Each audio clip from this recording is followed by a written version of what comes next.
1981 সালের ৩০ মে ভোর রাতে চট্টগ্রাম সার্কিট হাউসে প্রেসিডেন্ট জিয়াউর রহমানের হত্যাকাণ্ডের পেছনে আসলে কে ছিল? ১ জুন মধ্যরাতে চট্টগ্রাম সেনানিবাসের ভেতরেই বা কিভাবে খুন হলেন জেনারেল মঞ্জুর? এটা কি এক ঢিলে দুই পাখি শিকার? দ্বিতীয় খুনের কাহিনী রাজনৈতিক অভিলাষ, ষড়যন্ত্র ও রক্তপাতের রুদ্ধশ্বাস এক বিবরণ। বাস্তব এই কাহিনী গোয়েন্দা গল্পকেও হার মানায়। মশিউল আলমের লেখা উপন্যাস দ্বিতীয় খুনের কাহিনী, আজ প্রথম পর্ব শুরু হচ্ছে। দ্বিতীয় খুনের কাহিনী। Hamid, come here. আমি তো একটা কনফারেন্সে, একটু পরে আসলে হয় না? Shut up, come just now. Dhaka সেনানিবাসের station commander lieutenant colonel Hamid কিছুক্ষণের মধ্যে এসে ঢুকে শুনতে পেলেন গর্জন। Salute properly, you goofy. You are entering chief of staffs office. Hamid হকচকিয়ে দাঁড়ানোর ভঙ্গি দেখে নির্দেশদাতার হাসি পেল। তিনি যতটা সম্ভব হাসি দমন করতে সচেষ্ট হলেন, কিন্তু পুরোপুরি সফল হলেন না। তার ঠোঁটের কোণে একটা মুচকি হাসি ফুটে উঠেই মিলিয়ে গেল, কিন্তু পলকের সেই হাসিটুকু নজর এড়াল না হামিদের, যিনি সৈনিক জীবনের একদম শুরু থেকে তার বন্ধু, যার সঙ্গে সেই তরুণ বয়স থেকে তার রয়েছে অজস্র স্মৃতি। হামিদ কিছুতেই বুঝতে পারলেন না, কারণ এরকম রহস্যময় মুচকি হাসি এই বন্ধুটির ঠোঁটের কোণে কোনো কালে তিনি দেখেছেন কিনা স্মরণ করতে পারলেন না। বিভ্রান্ত, হকচকানো চেহারা নিয়ে দাঁড়িয়ে রইলেন হামিদ। একটা টাইপ করা কাগজ তার সামনে বাড়িয়ে ধরে তলবকারী তাকে বললেন, sit down and read it. প্রতিরক্ষা মন্ত্রণালয় থেকে ইস্যু করা প্রধান সেনাপতির নিয়োগপত্রটি হাতে নিয়ে বিড়বিড় করে পড়লেন হামিদ। তারপর এগিয়ে এসে আলিঙ্গন করলেন নতুন সেনাপ্রধানকে। কনগ্রাচুলেশনস। বলো, এখন কি করা যায়? শফিউল্লাহ চিঠি পেয়েছে? সে জানে? না, এখনো কেউ জানে না। কিন্তু তার কাছেও তো একটা কপি পৌঁছাতে হবে। তারপর সে হয়তো কদিন সময় নিয়ে তোমাকে অফিসিয়ালি দায়িত্ব হ্যান্ড ওভার করবে। তুমি এখন একটু চুপচাপ থাকো না কেন? শাট আপ, আমি কালই টেক ওভার করব। ভেবে দেখো, তুমি তো কু করতে যাচ্ছ না। সরকারের অফিসিয়াল চিঠি এখন তোমার হাতে। তোমাকে তো অ্যাপয়েন্টমেন্ট দেওয়াই হয়েছে। এখন তাড়াহুড়া করার কি আছে? চিফ অফ স্টাফের দায়িত্ব হস্তান্তরের তো কিছু রিচুয়াল আছে, সেগুলো তোমার ভঙ্গ করাটা কি ঠিক হবে? শাট আপ, তুই এসব বুঝবি না। বন্ধুকে আদরের সুরে ধমক দিয়ে জেনারেল শফিউল্লাহকে ইঙ্গিত করে তিনি বললেন, he is a very clever person. তুমি আগামীকাল পুরো ঢাকা স্টেশনের সব ইউনিটের অফিসার ও সৈনিককে মাঠে একত্র হওয়ার নির্দেশ দিয়ে দাও। মহা সংকটে পড়ে গেলেন বন্ধু হামিদ। কোর্সমেট হলেও যিনি এখন তার অনেক নিচের কর্মকর্তা, কিন্তু সেই অধস্তন অফিসারটি মুহূর্তেই নিজেকে গুছিয়ে নিয়ে তর্ক করা শুরু করলেন। না না, এটা তোমার করা মোটেই ঠিক হবে না। ফৌজের স্বাভাবিক রিচুয়াল ভঙ্গ করে একটা ব্যাড প্রেসিডেন্স সৃষ্টি করতে চাচ্ছ কেন? তোমার কি তর সইছে না? শাট আপ, যা বললাম তাই করো। কিন্তু তুমি তো জানো, ঢাকা স্টেশনের সব ইউনিট আমার অধীনে নয়। ঠোঁট শক্ত করে বললেন হামিদ।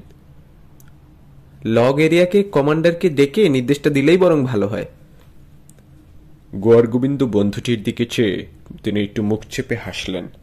তারপর তক্ষুনি ডেকে পাঠালেন লগ এরিয়া কমান্ডারকে। যে নির্দেশ দিয়েছিলেন কর্নেল হামিদকে, তাকেও সেই নির্দেশই দিলেন, আরও গুরুতর স্বরে। পরদিন সারা সেনানিবাসে ভীষণ উত্তেজনা। ব্যাপারটা কি? 10 দিনও হয়নি এত বড় একটা ঘটনা ঘটে গেল, এখন আবার কি হতে যাচ্ছে? 7 সকালে কেন সবাইকে মাঠে জড়ো হওয়ার হুকুম জারি হয়েছে? সকাল ঠিক 7:30টায় তিনি নিজে হাজির হলেন মঞ্চে। সবাই অ্যাটেনশন। সবাই জানে তিনি ডেপুটি চিফ অফ স্টাফ। কেন তিনি এখানে এভাবে সবাইকে সমবেত করছেন? চিফ অফ স্টাফ কোথায়? ঢাকা সেনানিবাসের সিগন্যাল গ্রাউন্ড অফিসার ও সৈনিকে ভরপুর। পিন পতনের শব্দ নেই। সেই নীরবতার মধ্যে মঞ্চে হঠাৎ গর্জিয়ে উঠলেন তিনি। আজ থেকে আমি আপনাদের চিফ অফ স্টাফ। আপনারা সবাই ডিসিপ্লিন ঠিক করেন, তা না হলে কঠোর শাস্তি হবে। এটুকু বলেই মঞ্চ থেকে লাফ দিয়ে নেমে তীরের বেগে ছুটে গেলেন গাড়ির দিকে। সবাই হতবাক, ওর মুখের দিকে তাকাচ্ছে। সবার চোখে মুখে প্রশ্ন, এটা কি হলো? তিনি গাড়ির দিকে হেঁটে যেতে যেতে দেখলেন অন্যান্য অফিসারের সঙ্গে বন্ধু হামিদও দাঁড়িয়ে আছে বিহবল ভঙ্গিতে। তার গায়ে টোকা মেরে ফলো মি বলে দ্রুত হেঁটে গিয়ে উঠলেন সেনাপ্রধানের গাড়িতে। সমবেত অফিসার ও সৈনিকদের দৃষ্টিসীমার বাইরে নিজেকে নিয়ে গেলেন উল্কার গতিতে। তারপর নবনিযুক্ত সেনাপ্রধান যখন নিজের অফিস কক্ষে বসে তৃপ্তি ভরে আপন মনে হাসছেন, তখন হামিদ এসে ঢুকলেন। তাকে বসতে বলে তিনি হাসি মুখে জিজ্ঞেস করলেন, বলো, কেমন হলো? হলো তো, কিন্তু প্রথম ভাষণটা এরকম চড়া গলায় আর ধমকের সুরে না দিলে কি হতো না? Shut up! এটা তো কেবল শুরু। দেখো না আমি কিভাবে সব বেটাকে ডিসিপ্লিন শিখিয়ে দিই। 6 বছর আগের এই দৃশ্যটা তিনি দেখেছিলেন উড়োজাহাজের জানলা দিয়ে বাইরের আকাশের দিকে তাকিয়ে। 15ই আগস্টের দুর্ধর্ষ পালাবদলের মাত্র 8 দিনের মাথায় সেনাপ্রধানের পদটি জয় করে তিনি যে চমক লাগিয়েছিলেন, তার থেকে বড় ছিল সব বেটাকে ডিসিপ্লিন শেখানোর পণ। তারপর থেকে তিনি সেনাবাহিনীর প্রত্যেক সদস্যকে হাড়ে হাড়ে টের পাইয়ে দিয়েছিলেন চেইন অব কমান্ড কাকে বলে, ডিসিপ্লিন কি জিনিস, এসব ভঙ্গ করলে কি কঠিন পরিণতির শিকার হতে হয়। চরম বিশৃঙ্খল, আত্মঘাতী, ধ্বংসের কিনারায় পৌঁছে যাওয়া সেনাবাহিনীতে চেইন অফ কমান্ড ও শৃঙ্খলা ফিরিয়ে এনেছেন একমাত্র তিনি। এই আত্মশ্লাঘায়তের বুকটা ভরে থাকে সবসময়। তিনি বিশ্বাস করেন এই অসাধ্য সাধন আর কারো পক্ষেই সম্ভব ছিল না। সেজন্য অবশ্য কয়েকটা বছর লেগে গেছে এবং প্রচুর রক্তপাত ঘটানোর প্রয়োজন হয়েছে, তবু তো শেষ পর্যন্ত চেইন অব কমান্ডার শৃঙ্খলা প্রতিষ্ঠা করা গেছে। তাছাড়া তার বিরুদ্ধে একের পর এক গোপন ষড়যন্ত্র তিনি গায়ের ধুলো ঝাড়ার মতো করে নস্যাৎ করেছেন। এ পর্যন্ত 22টা। 22-এর মাথায় তিনি সব ঠান্ডা করে ফেলেছেন। এখন তার কানের কাছে মুখ নিয়ে ফিস ফিস করে ঘনায়মান কোনো গোপন ষড়যন্ত্র সম্পর্কে যদি তাকে সতর্ক করতে চায়, তিনি মাছি তাড়ানোর ভঙ্গিতে হাত নেড়ে বলেন, শাট আপ! এসব কনস্পিরেসি আমার কাছে এখন ডাল ভাত। কিন্তু সামরিক পদ ও পোশাক ত্যাগ করার অনেক দিন পর যখন তিনি তার রাজনৈতিক দলটিকে মনের মতো করে গড়ে তুলতে চাইছেন, তখন দেখতে পাচ্ছেন এখানে শৃঙ্খলা প্রতিষ্ঠা করা সেনাবাহিনীতে চেইন অফ কমান্ড প্রতিষ্ঠা করার থেকে অনেক বেশি কঠিন। মাঝে মধ্যে তিনি তিক্ত মনে ভাবেন কেন যে সিভিলিয়ানগুলো মাথাভর্তি শুধু কুটবুদ্ধি। এরা এক একটা ভয়ঙ্কর স্বার্থপর প্রাণী। এরা দেশ বোঝে না, রাষ্ট্র বোঝে না, আইন মানে না, নিয়ম শৃঙ্খলার ধার ধারে না। এরা আছে কেবল নিজেদের সংকীর্ণ স্বার্থ হাসিলের মতলব নিয়ে। কিভাবে এদের সোজা করা যায় তা ভেবে ভেবে মাঝে মধ্যে তার বেশ হয়রান বোধ হয়। ঢাকা থেকে চট্টগ্রামের আকাশপথে উড্ডীন বাংলাদেশ বিমানের একটি উড়োজাহাজে বসে রাজনীতিকদের ইত্রামিপূর্ণ কলহ কোন্দলের কথাই ঘুরে ফিরে তার মনে আসছে। তার দলের চট্টগ্রাম শাখায় কোন্দল এমনই বিশ্রী আর জটিল আকার ধারণ করেছে, আর তিনি তা মেটানো এতটাই জরুরি বোধ করছেন যে এজন্য পূর্ব নির্ধারিত ইরান সফর বাতিল করে এখন তাকে উড়ে যেতে হচ্ছে চট্টগ্রামের পথে। হ্যাঁ, ইরান ইরাকে মুসলমান ভাইয়েরা পরস্পরের রক্তপানের হোলি খেলায় মেতেছে। সেটা কিভাবে থামানো যায় এ নিয়ে মধ্যস্থতা করতে তার ইরান সফরে যাওয়ার কথা ছিল, কিন্তু তার আগে তো ঘর সামলানো বেশি জরুরি। তাই তেহরানের বদলে তিনি এখন চট্টগ্রামের পথে। সংসদের ডেপুটি স্পিকার আর উপপ্রধানমন্ত্রী এই দুই ব্যক্তি চট্টগ্রাম অঞ্চলের নেতা। তারা দলের চট্টগ্রাম নগর কমিটির কর্তৃত্ব নিয়ে শিয়াল কুকুরের মতো কামড়াকামড়ি করে চলেছেন। তাদের অনুসারী দুই গ্রুপের মধ্যকার কামড়াকামড়ি ন্যাক্কারজনক রূপ ধারণ করেছে। একটি পক্ষ কদিন আগে নগর কমিটির অফিসে তাণ্ডব চালিয়েছে। ছি ছি ছি, সংবাদপত্রগুলোতে সেই খবর ফলাও করে ছাপা হয়েছে। জনগণের কাছে এর মানে দাঁড়াবে নিজের দলের লোকজনের উপরই তার কোনো নিয়ন্ত্রণ নেই। দলের একটা নগর কমিটির নেতা কর্মীদেরই যদি সোজা না করা যায়, তাহলে গোটা নেশনকে সোজা করা যাবে কিভাবে? তাই তিনি দলের মহাসচিব বদরুদ্দোজা চৌধুরীকে নিয়ে চট্টগ্রামে ছুটে যাচ্ছেন কার্যনির্বাহী কমিটির জরুরি বৈঠক করতে। তার সঙ্গে আরও আছেন বিবদমান দুই গ্রুপের একটি নেতা, যিনি তারই পৃষ্ঠপোষকতায় আমলা থেকে হয়েছেন উপপ্রধানমন্ত্রী। এক প্রতিমন্ত্রী ও একজন নারী নেত্রীকেও দলের সঙ্গে নেওয়া হয়েছে। ঘটনাক্রমে নৌবাহিনীর প্রধানও একই ফ্লাইটে চট্টগ্রাম যাচ্ছেন।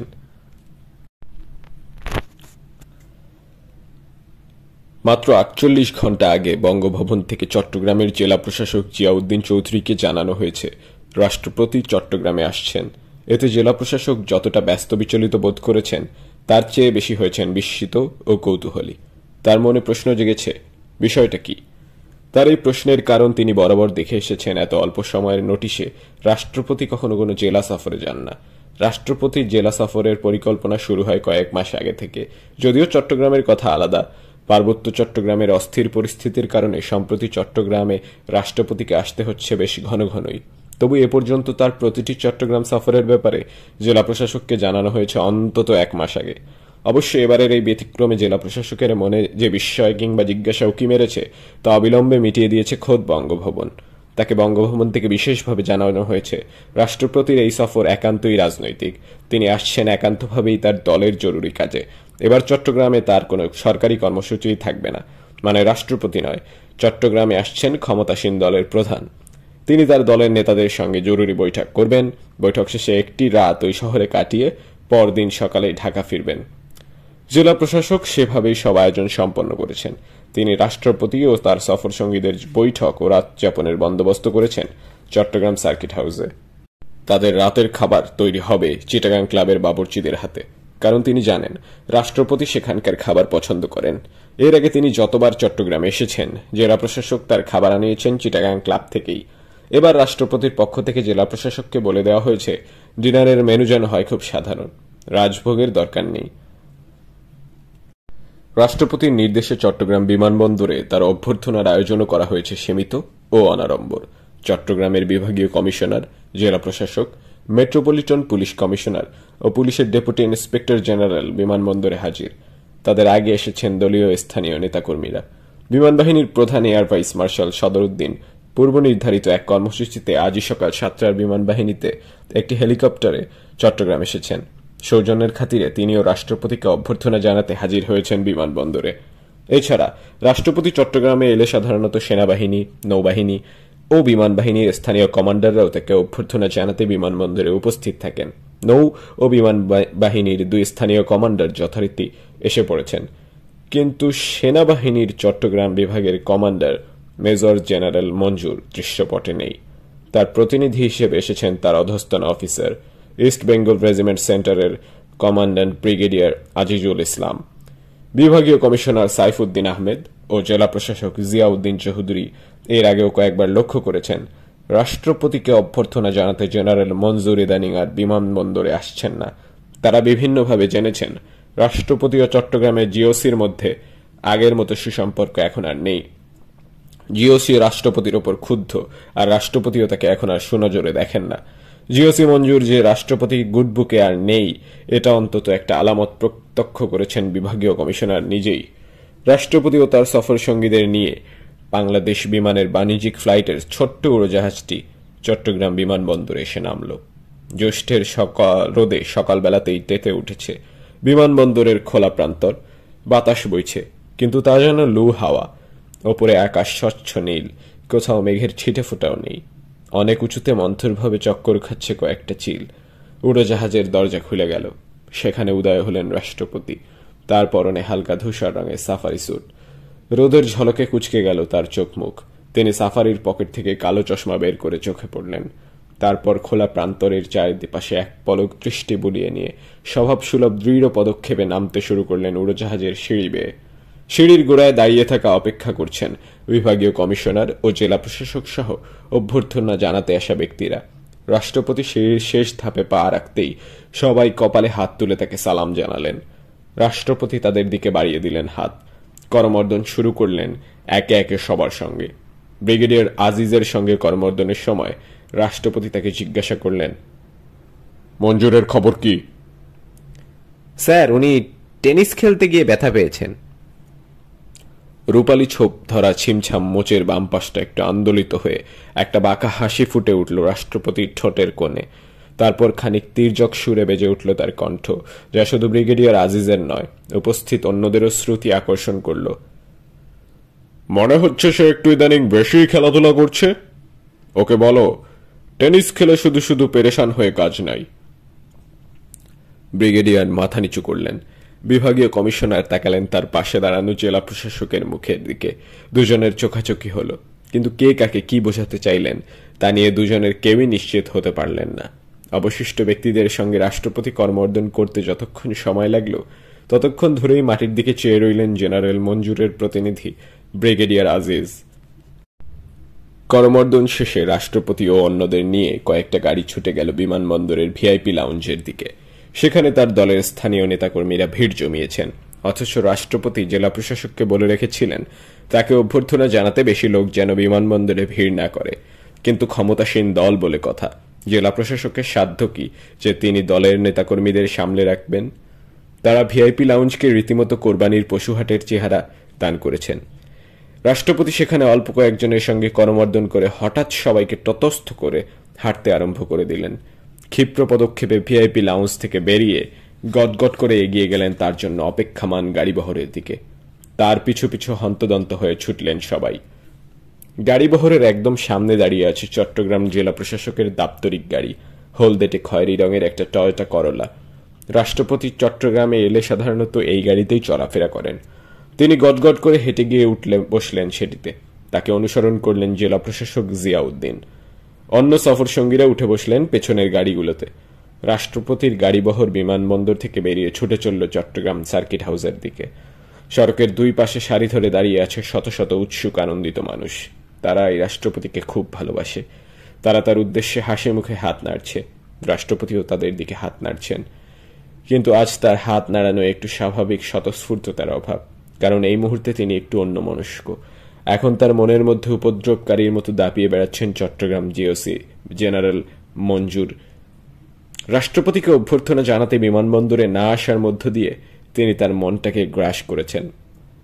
রাষ্ট্রপতির চেয়ে বছর চারেক কনিষ্ঠ এই মেজর জেনারেল সুদক্ষ, পেশাদারী মনোভাবপূর্ণ, সুশিক্ষিত ও সৎ অফিসার হিসেবে সেনাবাহিনীতে পরিচিত এবং মুক্তিযুদ্ধ অফিসারদের মধ্যে বেশ শ্রদ্ধেয় ও জনপ্রিয়। পেশাদারী মনোভাবের কারণে তিনি সেনাবাহিনীর মধ্যকার দলাদলিতে সক্রিয়ভাবে অংশ নেননি। ৭৫-এর জটিল কুটিল ষড়যন্ত্রময় দিনগুলো থেকেই তিনি এই রাষ্ট্রপতির পক্ষে থেকেছেন সেই পেশাদারী দৃষ্টিভঙ্গির কারণেই। একই কারণে তিনি পরবর্তী দিনগুলোতে ফারুক রশিদের উপদ্রব দমনেও রাষ্ট্রপতিকে বেশ সহায়তা করেছেন। কিন্তু মঞ্জুর বেশ অভিমানী। এখন রাষ্ট্রপতির প্রতি তার অভিমান তিনি কেন তাকে রাজধানীর বাইরে ফেলে রেখেছেন? অবশ্য তাকে সম্প্রতি ঢাকায় আর্মি স্টাফ কলেজে বদলির নির্দেশনা দেওয়া হয়েছে, কিন্তু রাষ্ট্রপতি শুনেছেন মঞ্জুর তাতে ক্ষুব্ধ হয়েছেন আরও বেশি। কারণটা রাষ্ট্রপতি নিজেও বুঝতে পারেন। মেজর জেনারেল আবুল মঞ্জুর পিএসসি সামরিক প্রশিক্ষক ও ব্যবস্থাপক হিসেবে বেশ সুদক্ষ বটে, কিন্তু সেই কাজে নিজেকে ব্যস্ত রাখতে চান না। তিনি চান কমান্ড, এবং সেটা রাজধানী ঢাকায়, কোনো পেরিফেরিতে নয়।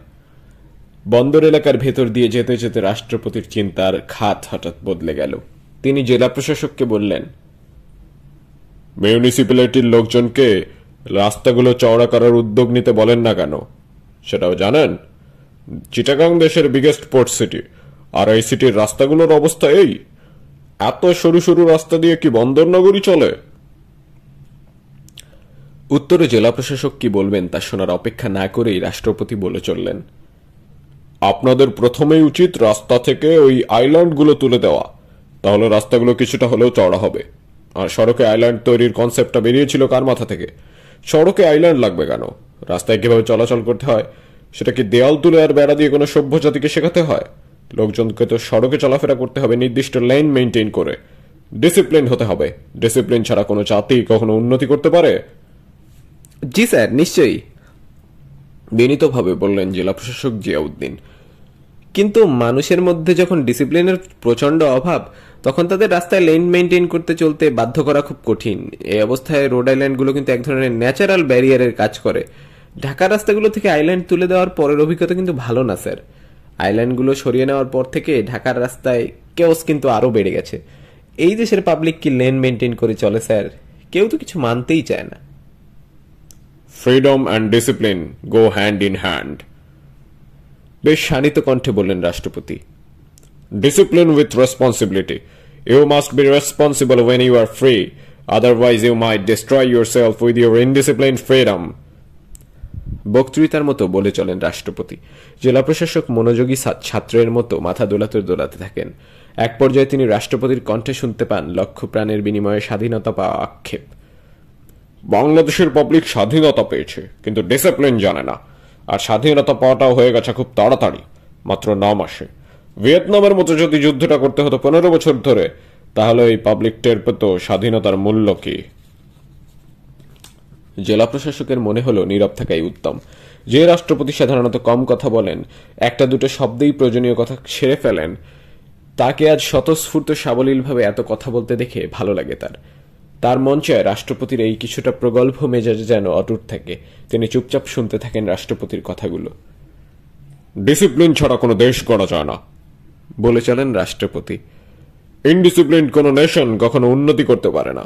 পাবলিককে ডিসিপ্লিন শেখাতে হবে, তাদের শিখতে হবে রাস্তাঘাটে কিভাবে চলতে হয়।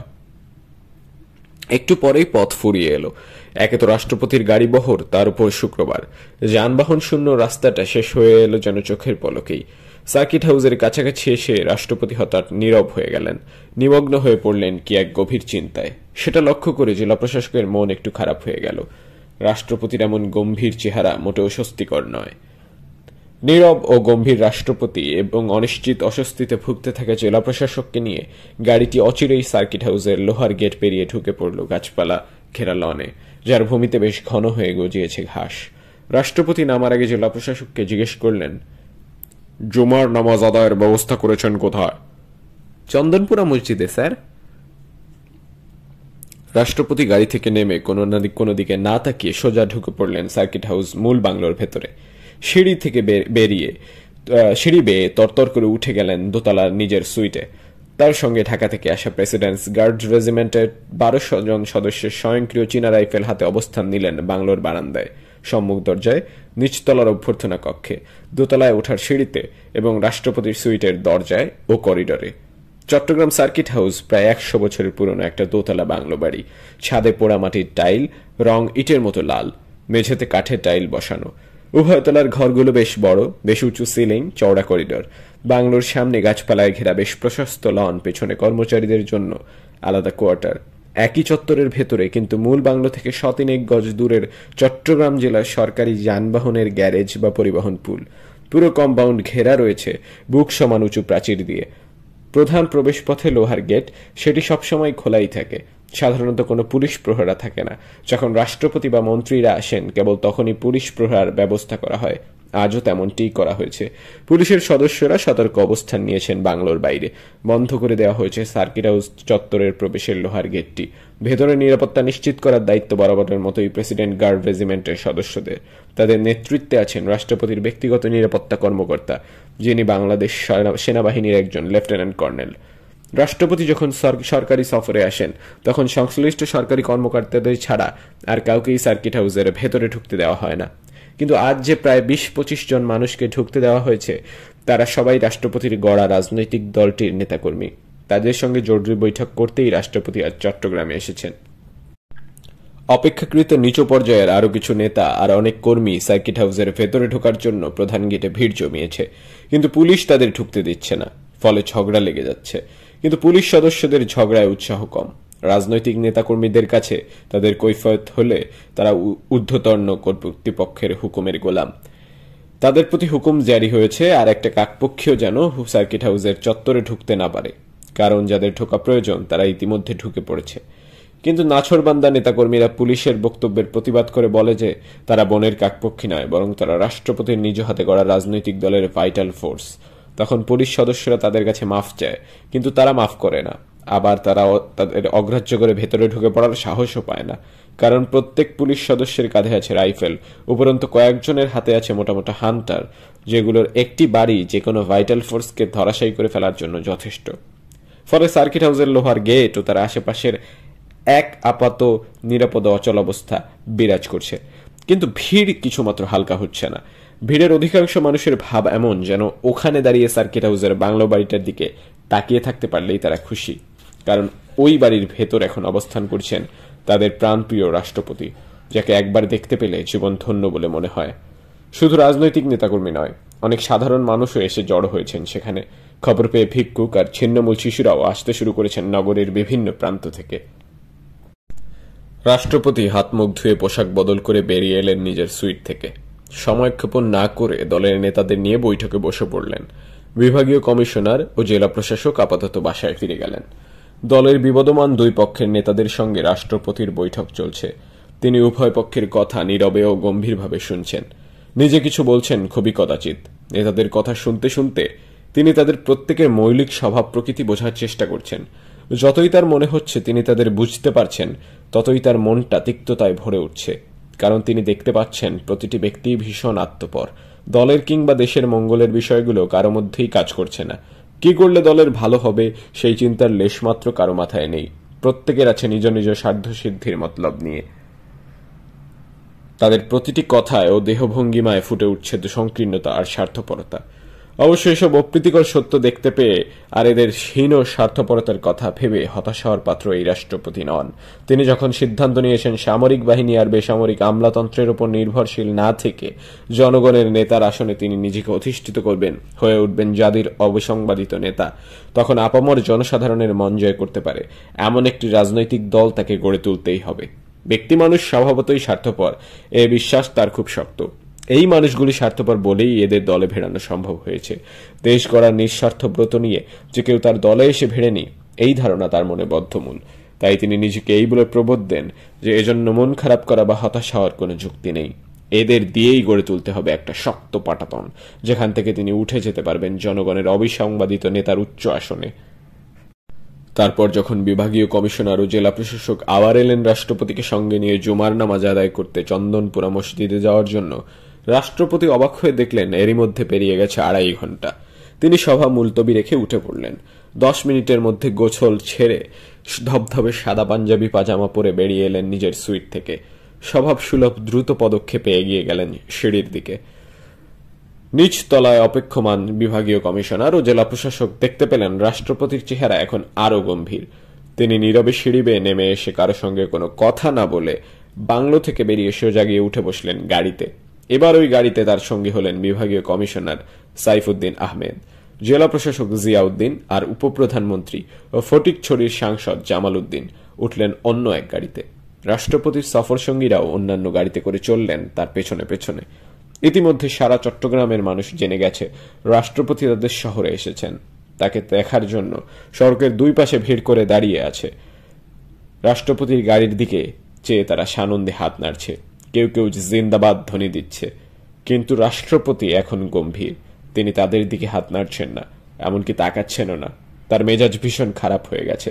2.5 ঘন্টা ধরে দলের নেতাদের সঙ্গে বৈঠক করে তিনি এখন আরো বেশি করে উপলব্ধি করছেন রাজনৈতিক নেতারা ইত্রামির কত নিচু পর্যায়ে নামতে পারে, কিন্তু বুঝতে পারছেন না কিভাবে এদের সোজা করা যায়।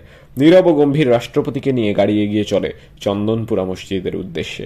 নীরবতা বিভাগীয় কমিশনারের মধ্যে অস্বস্তিকর অনুভূতি সৃষ্টি করে। তিনি সিদ্ধান্ত নিতে পারেন না এখন তার কিছু বলা উচিত কিনা, যা থেকে রাষ্ট্রপতি বুঝতে পারবেন যে তার প্রতি বিভাগীয় কমিশনার যথাযথ মনোযোগ অটুট আছে। তিনি তার কথা মন দিয়ে শোনার জন্য সবসময় তৈরি আছেন।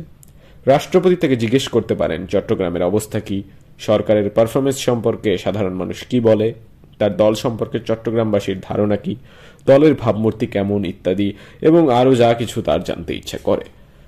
কিন্তু রাষ্ট্রপতি কোনো কথা উচ্চারণ করেন না।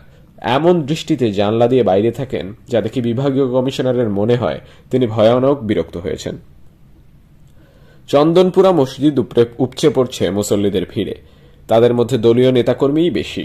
রাষ্ট্রপতি ও দল প্রধানের সঙ্গে এক জামাতে জুমার নামাজ আদায় করার এমন বিরল সুযোগ ও সৌভাগ্য এ জীবনে আর কখনো মিলবে কিনা এই ভেবে তারা হুমড়ি খেয়ে পড়ছে এই মসজিদে।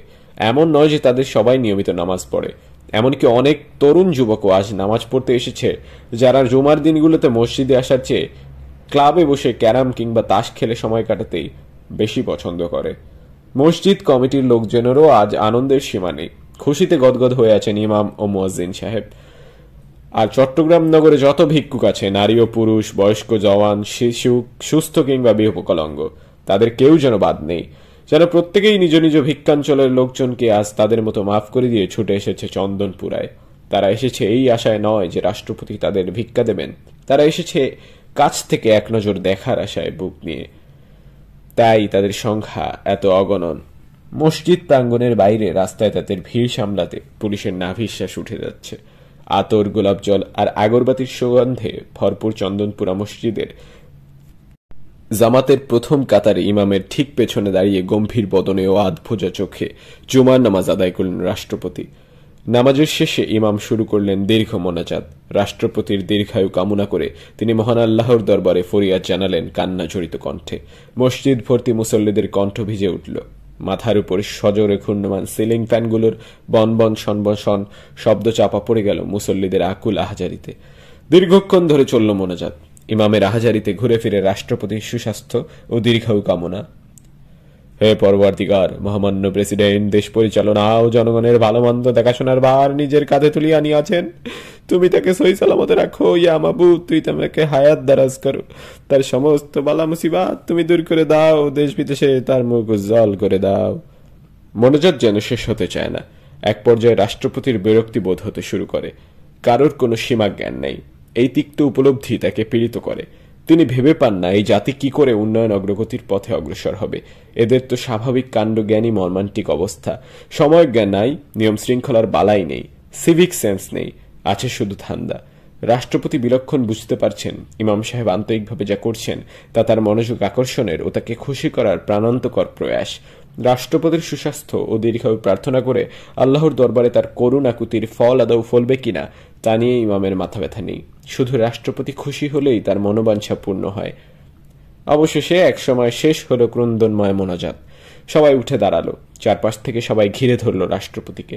কেউ তার করস্পর্শ করতে উদ্গ্রীব, কেউ চায় তাকে কদমবুসি করতে। কিন্তু রাষ্ট্রপতি কাউকেই তেমন সুযোগ না দিয়ে ঘুরে হাঁটতে শুরু করলেন মসজিদের দরজার দিকে। ফলে ইমাম থেকে শুরু করে যেসব বয়স্ক বুজুর্গ ব্যক্তি নিজেদের অন্যদের তুলনায় অধিকতর সুযোগের অধিকারী ভেবে তার সঙ্গে হাত মেলানোর আশায় তাকে ঘিরে ধরেছিলেন, তারা হতাশ হয়ে সরে গিয়ে তাকে বেরিয়ে যাওয়ার পথ করে দিলেন। রাষ্ট্রপতি দ্রুত পায়ে হেঁটে মসজিদ থেকে বেরিয়ে গাড়িতে উঠে বসলেন। গাড়ি তাকে ও বিভাগীয় কমিশনারকে নিয়ে ফিরে চলল সার্কিট হাউসের দিকে। অন্য গাড়িগুলো যথারীতি অনুসরণ করল তাকে। সার্কিট হাউস ফিরে চটচলতি দুপুরের খাবার খেয়ে এক মুহূর্ত বিশ্রাম নয়, আবার বৈঠক। বিরামহীনভাবে চলল আসরের ওয়াক্ত পর্যন্ত। আসরের নামাজের পর শুরু হলো আবার, যেন নতুন করে, একদম শুরু থেকে। কারণ আলোচনায় কোনো অগ্রগতি ঘটছে না। বিবাদমান দুই পক্ষ রাষ্ট্রপতি ও দল প্রধানের সামনেই বিবাদ করে চলেছে। এক পক্ষ অন্য পক্ষের বিরুদ্ধে মাস্তানি, ভণ্ডামি, গুন্ডামির অভিযোগ তুলে দলপতির কাছে নালিশ জানায়। অন্য পক্ষ প্রতিপক্ষ মিথ্যাবাদী, স্বার্থপর, ক্ষমতালোভ ইত্যাদি বলে গালি দেয়। সামরিক পোশাক ত্যাগ করার পর থেকে রাষ্ট্রপতি শাট আপ বলা ষড়যন্ত্রে সযত্নে এড়িয়ে চলার চেষ্টা করেন। কিন্তু আজ বৈঠকে তাকে কয়েকবারই শব্দটা বলতে হলো। অত্যন্ত কঠোর চেহারা ধারণ করে ভীষণ কর্কশ কণ্ঠে তাকে বলতে হয়, দলের নগর কমিটির অফিসে ভাঙচুর করেছে কারা? বলেন আমাকে। বাইরে থেকে গুন্ডা মাস্তান ভাড়া করে এনে নিজের দলের অফিস ভাঙচুর করেছে কারা? এটা তো শুধু দলীয় শৃঙ্খলা ভঙ্গই না, ক্রিমিনাল অ্যাক্টও বটে। ডেপুটি স্পিকার সাহেব, পার্লামেন্টের একজন গার্জিয়ান হিসেবে আপনার ইমেজ কিন্তু হওয়া উচিত নন পার্টিজান, পলিটিক্যালি নিউট্রাল। অথচ শুধু চিটাগাঙে না, সারা দেশের মানুষ জেনে গেল পার্টির মধ্যে আপনি আপনার দল পাকাচ্ছেন। আপনার গ্রুপের ছেলেরা নিজেদের দলের অফিসে ঢুকে ভাঙচুর চালাচ্ছে। এটা কি ধরনের কথা? মহামান্য প্রেসিডেন্ট, কৈফিয়ত দেওয়ার জন্য প্রস্তুত হতে হতে বলেন ডেপুটি স্পিকার ব্যারিস্টার সুলতান আহমেদ। মাননীয় প্রেসিডেন্ট। আপনি থামেন। আপনি কি বলবেন তা আমার জানা আছে, বলতে হবে না। আপনি আমার কথা শোনেন, সবাই শোনেন। আপনারা আমাকে বলেন, এইভাবে কি দল গড়া সম্ভব? এইভাবে কি সেই দল গড়া যাবে যে দেশকে নেতৃত্ব দেবে, যে দল প্রসপারিটির পথে জাতির ভ্যানগার্ড হবে? বলেন, এরকম দলাদলি কোন্দল করে কি কোনো পার্টি আগাতে পারে? বলেন, পারে? সবাই মাথা নিচু হয়ে নীরব হয়ে থাকে। দু একজন ডানে বামে মাথা নেড়ে বলতে চায়, না। দেখেন, আমি কিন্তু দল গঠন না করেই দেশ চালাতে পারতাম, খুব ভালোভাবেই পারতাম। সেজন্য আমার আর্মি যথেষ্ট ছিল, কিন্তু সেটা আমি চাইনি। আমি দেশে গণতন্ত্র ফিরিয়ে আনতে চেয়েছি, কারণ আমরা যুদ্ধ করে দেশ স্বাধীন করেছি গণতন্ত্র প্রতিষ্ঠা করার জন্য। আমি মার্শাল ল তুলে দিয়েছি দেশে বহুদলীয় গণতন্ত্র ফিরিয়ে আনার জন্য। কিন্তু আমার দলের ভেতরেই যদি গণতান্ত্রিক মানসিকতা না কাজ করে, তাহলে গণতন্ত্র হবে কিভাবে? কোন্দল বন্ধ করেন, বিভেদ দলাদলি ভুলে যান। দলের জন্য সবাইকে মিলেমিশে কাজ করতে হবে। সংকীর্ণ ব্যক্তিগত স্বার্থের ঊর্ধ্বে উঠতে হবে। দলের ডিসিপ্লিন মেনে চলতে হবে। ডিসিপ্লিন ছাড়া এক কদমও সামনে আগানো যাবে না। সবকিছুর উপরে দল, তার উপর দেশ। আপনারা ডিসিপ্লিন ঠিক করেন। Discipline, discipline, discipline. শুধু যদি ডিসিপ্লিনটা ঠিক করতে পারেন, আমার আর কিচ্ছু লাগবে না। দেশ জাতির সব সমস্যা আমরা সমাধান করে ফেলবো ইনশাআল্লাহ। কিন্তু রাষ্ট্রপতির এত বাক্যব্যয়ের পরেও বিবাদ নিরসনে অগ্রগতির কোনো লক্ষণ দেখা যায় না। চেনা লোকজনের চোখে ধুলো দিয়া সিগারেট ফোকার বয়সে পা দিয়েছে এমন তিনটি কিশোর একটিমাত্র বিস্টল সিগারেট পালাক্রমে ফুঁকতে ফুঁকতে এসে দাঁড়ায় সার্কিট হাউসের লোহার গেটের সামনে। যেখানে এখন প্রহরায় দাঁড়িয়ে আছে পুলিশের মাত্র 2 জন সদস্য। সকালে যেসব মানুষ সার্কিট হাউসের ভেতরে ঢোকার জন্য গেটে ভিড় জমিয়েছিল, পুলিশ ভেতরে ঢুকতে দিচ্ছিল না বলে যারা তাদের সঙ্গে ঝগড়া করছিল, এখন তাদের কেউ নেই। পুলিশের অন্য সদস্যরাও সম্ভবত আশেপাশে বেড়াতে কিংবা পান্তামাক খেতে গেছে। গেটের বাইরে যে 2 জন এক পায়ে ভর দিয়ে মুখোমুখি দাঁড়িয়ে আছে, তাদের চোখ মুখ এখন ক্লিষ্ট ও নিরানন্দ, যেন কোনো অপরাধের শাস্তি দিতে তাদের দাঁড় করিয়ে রাখা হয়েছে। 3 কিশোর নিঃশেষিত সিগারেটের ফিল্টারহীন পুচ্ছদেশ একটা করে শুক টান দিয়ে ধোয়া গিলে পুলিশ সদস্যদের মুখোমুখি হয়। একজন জিজ্ঞেস করে, আঙ্কেল, প্রেসিডেন্ট সাহেব বলে আসছে? আইছে তো। এখন কি ভিতরে আছে? আরেক কিশোরের জিজ্ঞাসা। আছে তো। আমাদের খুব শখ প্রেসিডেন্ট সাহেবকে দেখব, একটু ভিতরে যাই। প্রেসিডেন্ট স্যারে ব্যস্ত আছি, তোমরা বাসায় যাও। প্লিজ আঙ্কেল, দেখতে খুবই ইচ্ছা করতেছে। প্রেসিডেন্ট জরুরি মিটিং এ আছে, তোমরা বাসায় যাও গিয়া। আঙ্কেল, সিগারেট খাবেন? এক পুলিশ অফিসার আরেক পুলিশের দিকে তাকিয়ে বলে, সুলেমান ভাই, দেখছেন আজকালকার ফুলাফান কেমন পংটা হইছে, আমগো ঘুষ দিয়া ভিতরে যাইবার চায়। সুলেমান নামক বেরসিক পুলিশটি মুখ খিচিয়ে বলে, ও গায়ে বাড়ি লাগাইলে ঠিক হয়। ওই পোলাপান, সুলেমান ভাই কিন্তু খেপছে, বাসায় যাও গিয়া। সিগারেট না খাইলে পান খাইতে পারেন, আমাদের সাথে পানও আছে। এবার সুলেমান তার 303 রাইফেলের বাটটা ভালো করে দাঁতে দাঁত ঘষে বলে, পুলিশের সঙ্গে পংটামো, খাড়াও। হি হি হি করে 3 কিশোর দৌড়ে পালিয়ে যায়, কিন্তু বেশি ঘুরে নয়, অদূরেই তারা থেমে দাঁড়ায়। তাদের মজা লাগে, আরো দুষ্টামি করার ইচ্ছা জাগে। তারা সার্কিট হাউসের অনুচ্চ সীমানা প্রাচীরের টপকে ভেতরে ঢোকার কথা বিবেচনা করে এবং অ্যাডভেঞ্চারের শিহরণ বোধ করে, কিন্তু সিদ্ধান্ত নিতে পারে না। 2 জনের ভয় লাগে, 3য় জনের ভয় কম, সাহস বেশি। সে নিজের সিদ্ধান্ত ঘোষণা করে, আমি ভেতরে যাব। বাকি 2 জন তাকে চ্যালেঞ্জ ছুড়ে দেয়, পারবি না? পারবো, এইটা কোনো ব্যাপার না। পূর্ণবয়স্ক মানুষের বুক সমান উঁচু প্রাচীর দিয়ে ঘেরা রয়েছে সার্কিট হাউসের চত্বর। ওইটা ডিঙ্গানো কোনো কঠিন কাজ নয়, কিন্তু সে ভেতরে ঢুকতে পারবে না। এই কারণে নয়, পারবে না সাহসের অভাবে। এটাই বাকি 2 জনের বিচার।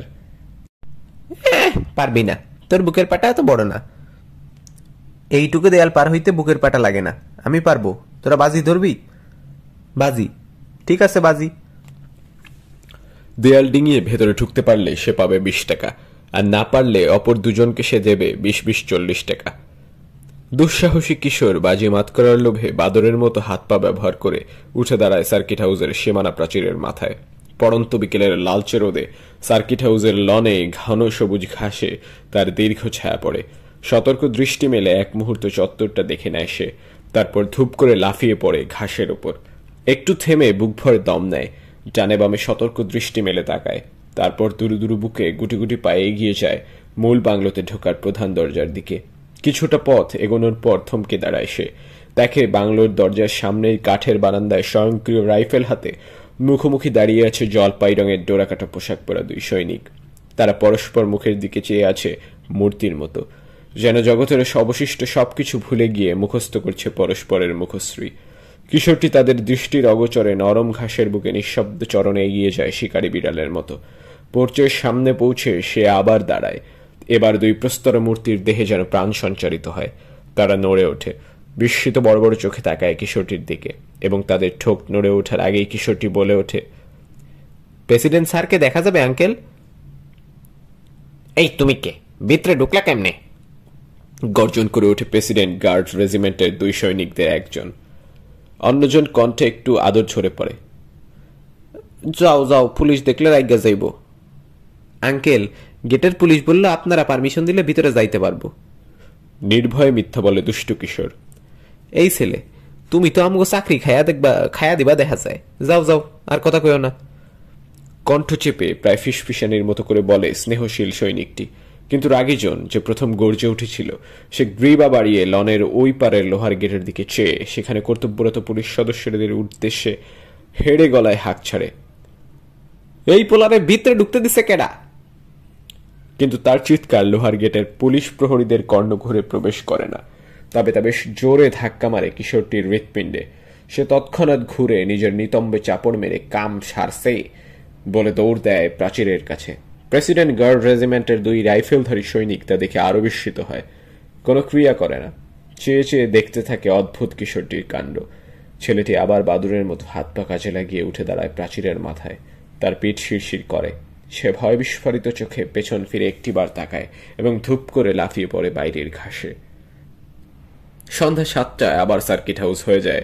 জেলা প্রশাসক জানতে পারলেন দোতলায় এখনো বৈঠক চলছে। এবার তিনি এসেছেন রাষ্ট্রপতির সঙ্গে একটা সংক্ষিপ্ত সভায় বসবেন বলে। দুপুরে মসজিদ থেকে ফেরার পর রাষ্ট্রপতি বিভাগীয় কমিশনারকে বলেছিলেন চট্টগ্রামের আইন শৃঙ্খলা পরিস্থিতি নিয়ে আলোচনা করার জন্য তিনি বিভাগীয় কমিশনার, জেলা প্রশাসক, পুলিশের চট্টগ্রাম রেঞ্জের ডিআইজি ও চট্টগ্রাম মেট্রোপলিটন পুলিশ কমিশনারকে নিয়ে সন্ধ্যায় বৈঠকে বসবেন। কিন্তু জেলা প্রশাসক দেখতে পেলেন অন্য 3 কর্মকর্তা এখনো এসে পৌঁছাননি। তিনি নিচতলায় অভ্যর্থনা কক্ষের সোফায় বসে অপেক্ষা করতে লাগলেন। কিছুক্ষণ পরে দোতলা থেকে নেমে এলো তার অফিসের তরুণ ডেপুটি ম্যাজিস্ট্রেট, যে এখানে সহকারী প্রোটোকল অফিসারের দায়িত্ব পালন করছে। সালাম আলাইকুম স্যার, বসেন স্যার। উপরে তো ম্যারাথন মিটিং চলতেছে, শেষ হওয়ার কোনো লক্ষণই দেখা যাচ্ছে না স্যার। কমিশনার সাহেব কি তোমাকে ফোন টোন করেছিলেন নাকি? জি স্যার, উনি বললেন আসতেছেন। আপনাদের মিটিং এর কি কোনো টাইম বলা হয়েছিল স্যার? তুমি ওপরে কেন গিয়েছিলে?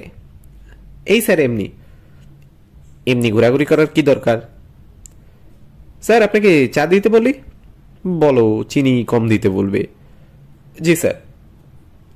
তরুণ ম্যাজিস্ট্রেট করিডর ধরে রান্নাঘরের দিকে হেঁটে গেল।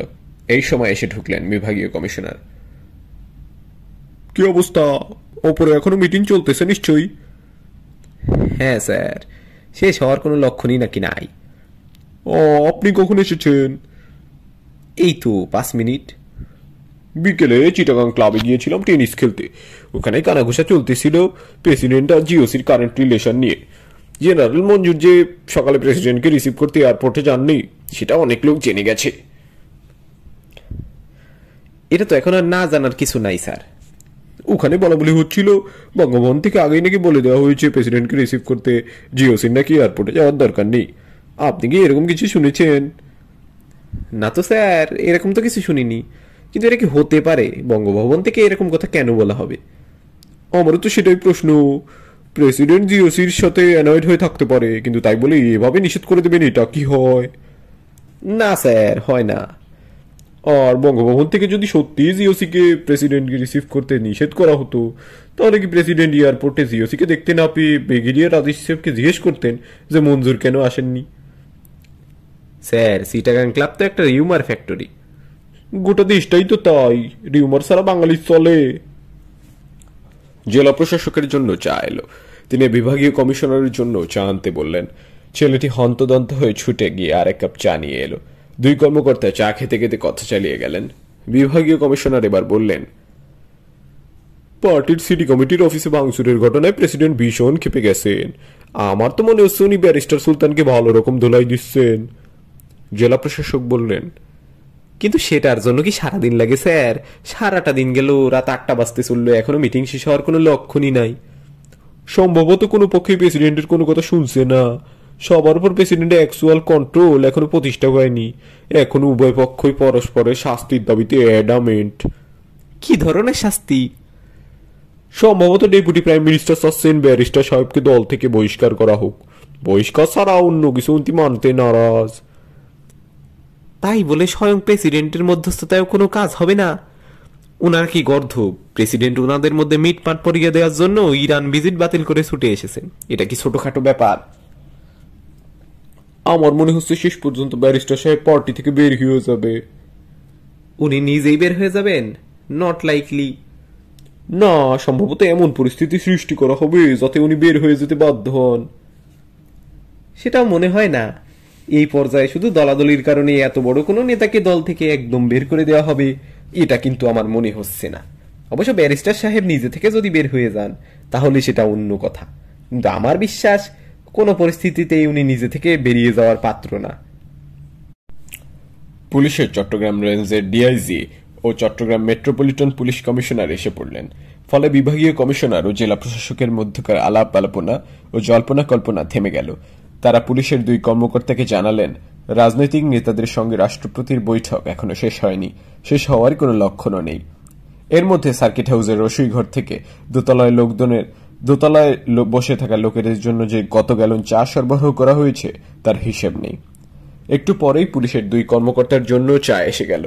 তারা বিভাগীয় কমিশনার ও জেলা প্রশাসকের জন্য আরেক দফা চা পাঠানোর নির্দেশ দিয়ে গল্পগুজব শুরু করলেন। গল্পের বিষয় একটাই, ক্ষমতাসীন দলের অভ্যন্তরীণ কোন্দল। রাত 8টার দিকে রাষ্ট্রপতি রাতের খাবারের পরিবেশনের জন্য নির্দেশ দিলেন। ডিনারের জন্য জেলা প্রশাসক চিটাগাং ক্লাব থেকে খাবার আনিয়ে দিয়েছেন রাষ্ট্রপতির প্রিয় খাবার, তন্দুরি রুটি, গ্রিলড চিকেন, সবজি আর ডাল। রাষ্ট্রপতি দলের নেতাদের নিয়ে ডিনারের জন্য নিচে নেমে এলে সেখানে অপেক্ষমান সরকারি কর্মকর্তাদের মনের প্রত্যাশা জেগে উঠল ডিনার শেষে তিনি তাদের সঙ্গেই বৈঠকে বসবেন, যে বৈঠকের জন্য তারা এসে বসে আছেন সন্ধ্যা থেকে। কিন্তু তাদের দুর্ভাগ্য যে আদৌ সেরকম কিছু ঘটল না, এবং যে ঘটবে তার কোনো লক্ষণও তারা দেখতে পেলেন না। কারণ খাওয়া দাওয়া শেষ করেই রাষ্ট্রপতি তাদের দলের নেতা নিয়ে আবারও সিঁড়ি বেয়ে দোতলায় উঠে গেলেন। আবারও শুরু হলো সেই বৈঠক, যা চলছে সেই সকাল থেকে, কিন্তু শেষ হচ্ছে না। কখন কত রাতে শেষ হবে তা কেউ জানে না। রাষ্ট্রপতির সঙ্গে তাদের সভাটি আদৌ হবে কিনা তা নিয়ে তাদের মনে এবার সংশয় দেখা দেয়। কিন্তু এ অবস্থায় তারা বাসায় চলে যেতে পারেন না, তাদের অপেক্ষায় থাকতে হয়। তারা বসে বসে চা পান করেন, এটা সেটা নিয়ে টুকটাক আলাপ চলে, কিন্তু আলাপ জমে না। খোশ গল্পের মেজাজে কেউই নেই। এই ঊর্ধ্বতন সরকারি কর্মকর্তাদের মনে হয় রাষ্ট্রপতির কাছে দলের নেতাদের তুলনায় তাদের গুরুত্ব নিতান্তই নগণ্য, তাদের অবহেলিত বোধ হয়। আবার পরক্ষণেই ভুল ভাঙে, তারা প্রজাতন্ত্রের কর্মচারী, আর রাজনৈতিক নেতারা প্রজাতন্ত্রের পরিচালক। তাছাড়া সামরিক বাহিনী ও বেসামরিক আমলাতন্ত্রের উপর নির্ভর করে ক্ষমতা সংহত করার দিন রাষ্ট্রপতি পেরিয়ে এসেছেন। এখন তিনি ক্ষমতার প্রধান স্তম্ভ হিসেবে গড়ে তুলতে চাইছেন তার দলকে, যে দলে ধরা হয়েছে বিচিত্র কিসিমের লোকজন। প্রায় 1 ঘন্টা পেরিয়ে গেল। অপেক্ষমান 4 কর্মকর্তার ধৈর্যের পরীক্ষা যেন শেষ হওয়ার নয়। অবশেষে একজনের ধৈর্যের সুতা ছিঁড়ে গেল। তিনি বিভাগীয় কমিশনার সাইফুদ্দিন আহমেদ। তিনি উঠে দাঁড়ালেন, তারপর দ্বিধান্বিত প্রায় কম্পমান পায়ে ধীরে ধীরে উঠে গেলেন সিঁড়ির দিকে।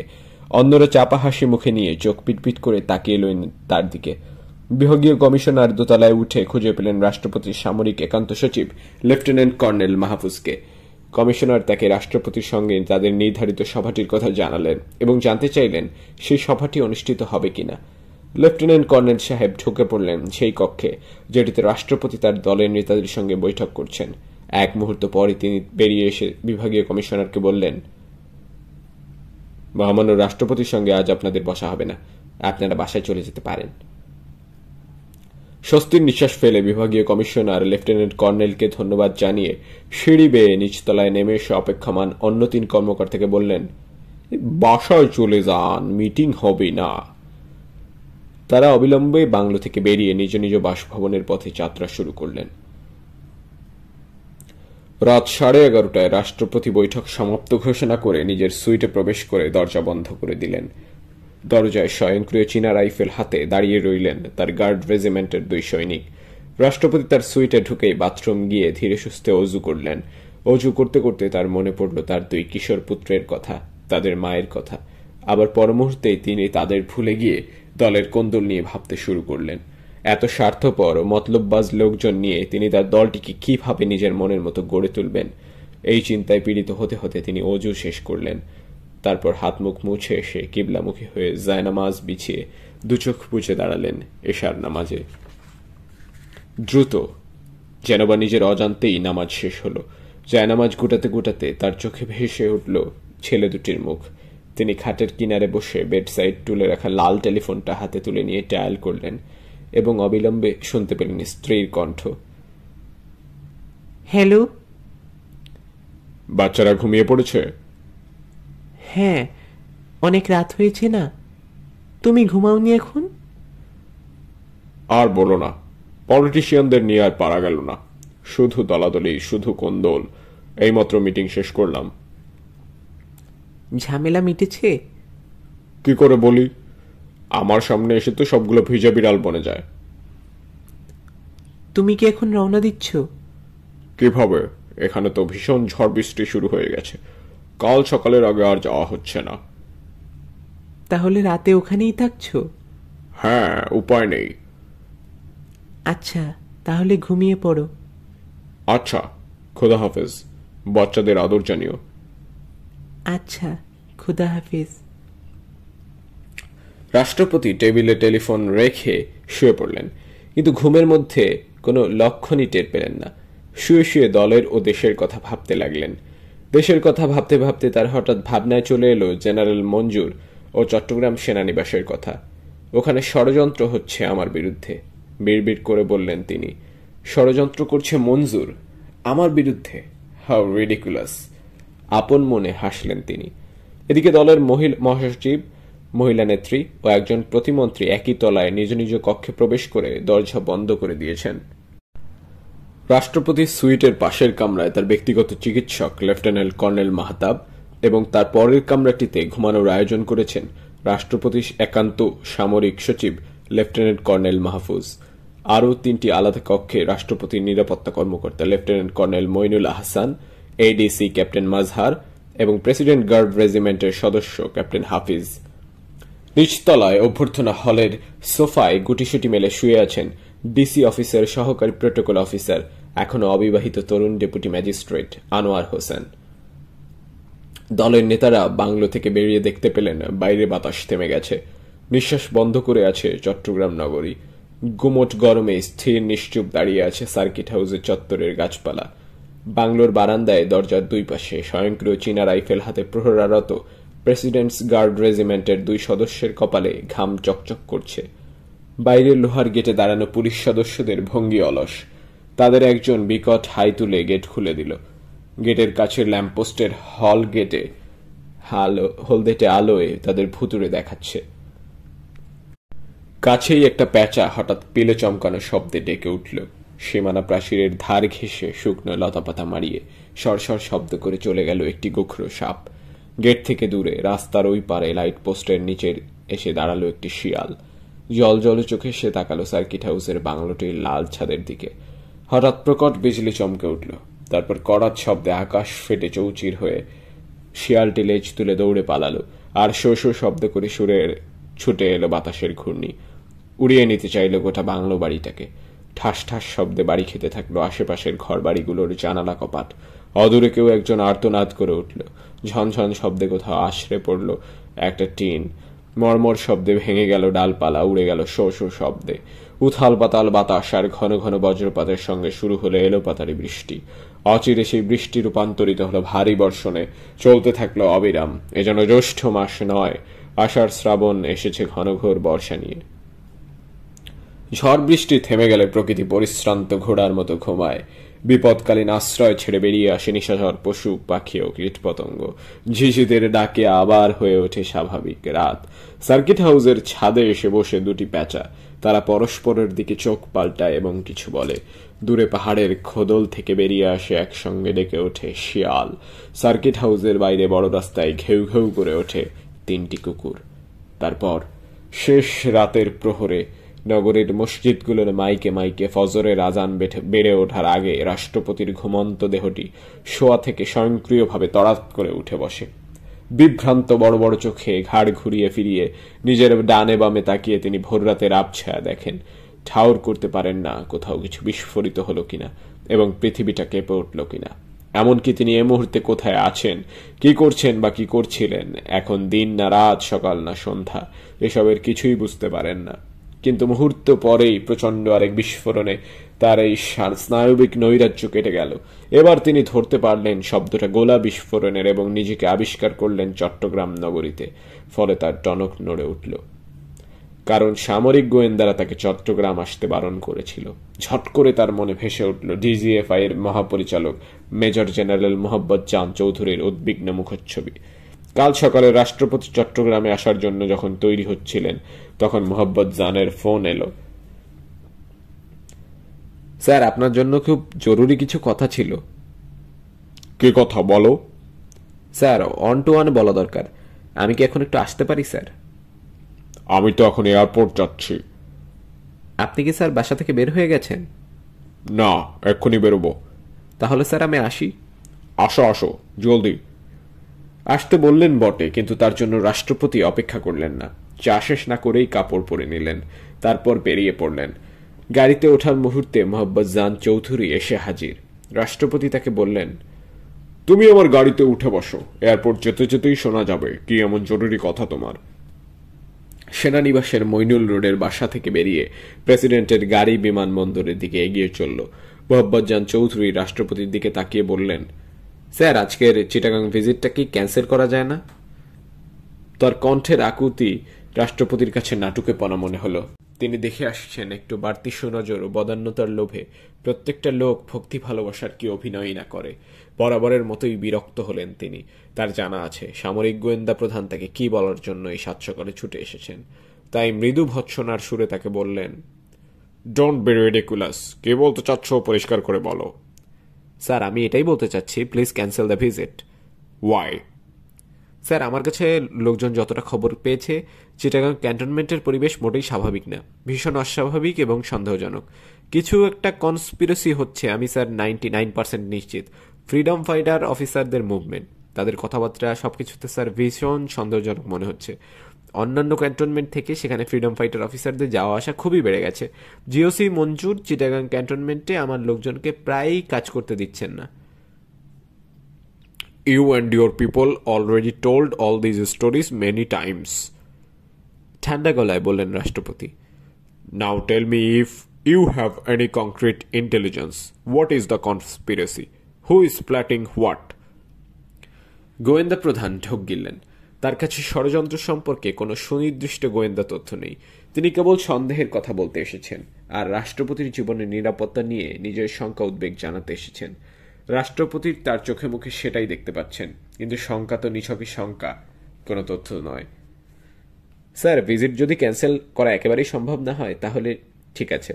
I wish your journey be safe, কিন্তু স্যার প্লিজ রাতে চিটাগাংয়ে থাকবেন না। মিটিং শেষ করে ঢাকায় ব্যাক করলেই ভালো হবে স্যার। তোমার আর কিছু বলার আছে? জি স্যার, ওখানে রাতে থাকাটা ঠিক হবে না। আচ্ছা, আর কিছু? জি না স্যার, এটুকুই। পেছনে তোমার গাড়ি আছে না? জি স্যার, আছে। আচ্ছা, তুমি তাহলে এখন এসো। বিমানবন্দরে পৌঁছার আগেই রাষ্ট্রপতি রাস্তার উপর গাড়ি থামাতে বললেন। মোহাম্মদ জান চৌধুরী প্রেসিডেন্টের গাড়ি থেকে নেমে পেছনের অনুসরণ করে আসছিল যে গাড়িটি, সেটিতে উঠে বসলেন। প্রেসিডেন্টের গাড়ি বহর বিমানবন্দরের দিকে চলল।